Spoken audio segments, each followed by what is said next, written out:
Oi, gente, tô aqui me arrumando porque eu tenho atendimento.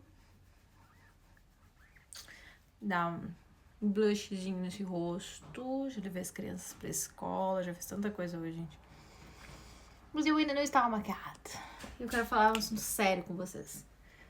Eu sei que a maioria das pessoas não sabem, né? Até porque não tem obrigação de saber.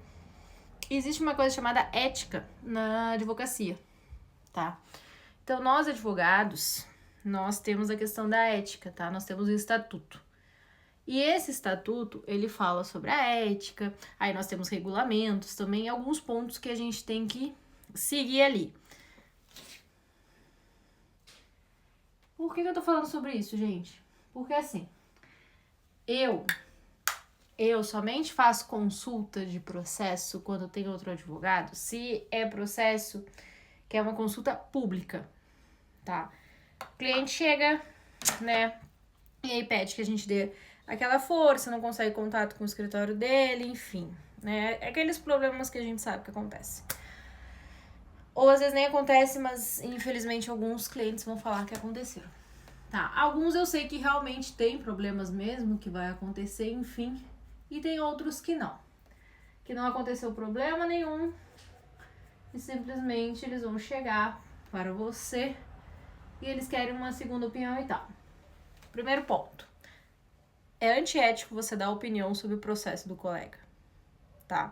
Então, eu faço consulta pública em alguns casos para saber o andamento do processo, quando eu vejo que realmente a pessoa está falando a verdade. Como é que a gente sabe? A gente faz uma sériezinha de perguntas ali, que a gente consegue saber se a pessoa está falando a verdade ou não, tá? Quando eu sei que a pessoa está falando a verdade, se for um processo judicial, um processo público, eu até olho para a pessoa. Ali, gente, é a base. Eu não tenho como entrar dentro do processo. E até porque eu nem quero entrar. Isso não me interessa. O que o meu colega está fazendo com o processo ou não.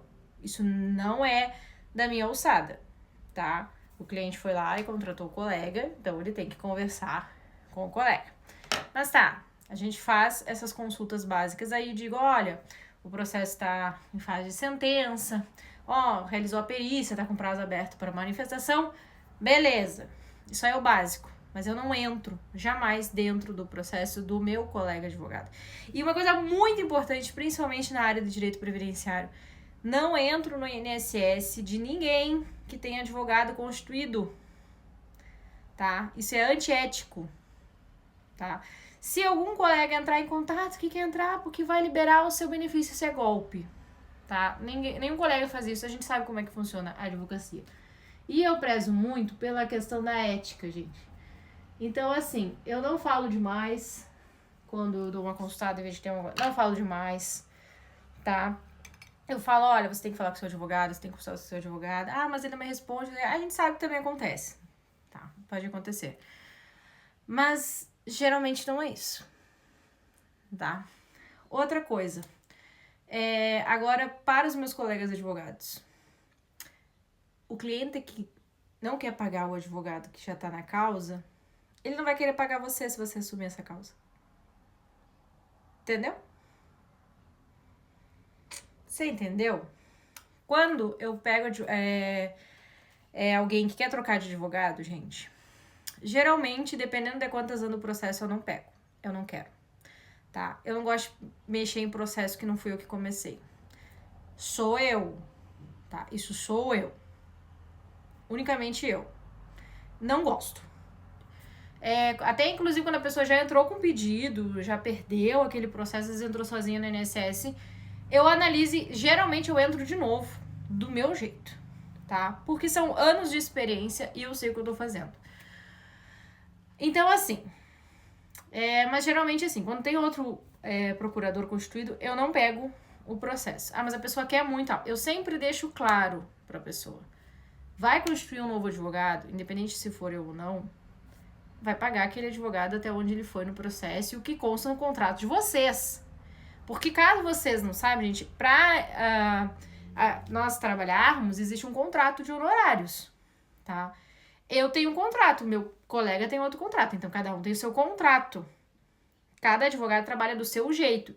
Tem pessoas que seguem estritamente a tabela da OAB.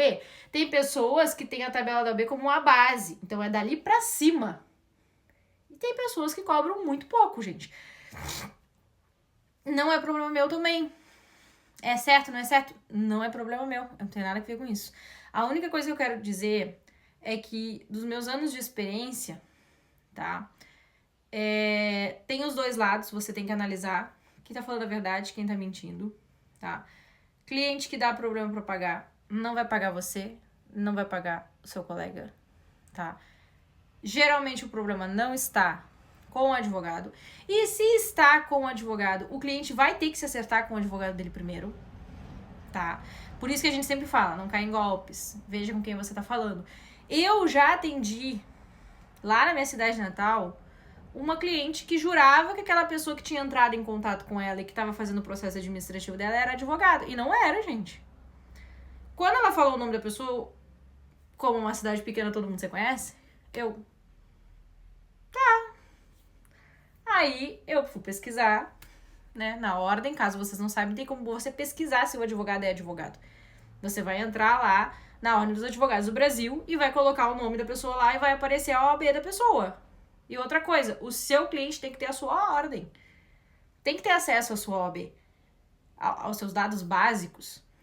Então, assim, aí eu pesquisei na época e aquela pessoa realmente não era advogada, que eu já sabia. Mas o cliente tinha entrado lá no escritório em que eu trabalhava e queria saber. Tá, mas é fulano e tal, não sei. E aí eu disse, olha, essa pessoa não é advogado, mas pra entrar com pedido administrativo não precisa ser advogado mesmo. Ah, mas pegou, sei lá, quantos mil na época, enfim. Né, pegou dinheiro adiantado pra entrar com pedido de aposentadoria. A pessoa pagou e, né, bom. Então, gente, acontece. Como que você blinda isso? Você pega a OAB do advogado. É pra isso que a gente tem uma ordem, né, gente? A gente tem a nossa carteira da OAB. Então, você verifica, você vai entrar, mas pessoas carentes não tem como ficar. Gente, não tem. Mas tem um filho, tem um parente, tem um vizinho, você fala pra pessoa. Eu sempre falo pra todos os clientes. Você entra lá no site oficial, você vai entrar na Ordem dos Advogados do Brasil, aí eu explico exatamente onde é que vai ali e verifica a OAB se você quiser conferir. Entendeu? Tipo assim, gente, assim, ó, o meu escritório, todas as redes sociais, não tem como você não me achar. Tem 2 telefones hoje fixos para o escritório, tá?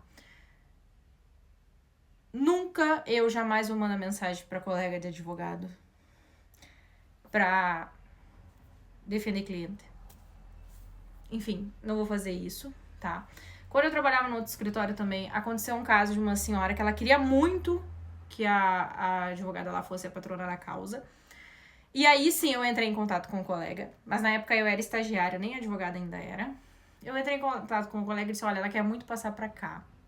Mas assim, vocês têm que se resolver a questão dos honorários de vocês, como é que vai funcionar. E aí o outro advogado super querido, gente, sabe, tipo assim, tá tudo certo quando sair daqui a 10 anos, porque o processo dela demora mais de 10 anos. Ela me paga, entendeu? Tipo assim, existe esse coleguismo também, e eu acho que tem que existir, tá? Só que existem certas coisas que acontecem que não são éticas, tá? Então, muito cuidado em quem vocês acreditam. Tanto cliente, pessoa, como com advogado também, infelizmente. Tem alguns colegas que a gente vê aí que fazem coisas que não são apropriadas, tá? Não sei nem sequer se estão recebendo pra isso, se não estão. Se estão cobrando consulta, se não estão. Então, gente, assim, muito cuidado. Esse assunto eu sei que é chato. Eu sei que envolve ambos os lados. Mas é necessário falar sobre isso, tá? Colegas, prestem esclarecimentos aos seus clientes sobre os contratos de vocês, sobre o processo de vocês. Clientes, paguem os seus advogados direitinho. Conversem com seus advogados, entrem em contato com o advogado, sabe? Porque tem que existir essa relação cliente e advogado. Eu vou fazer um outro vídeo falando sobre uma coisa que eu vejo muito por aqui, principalmente aqui nessa rede.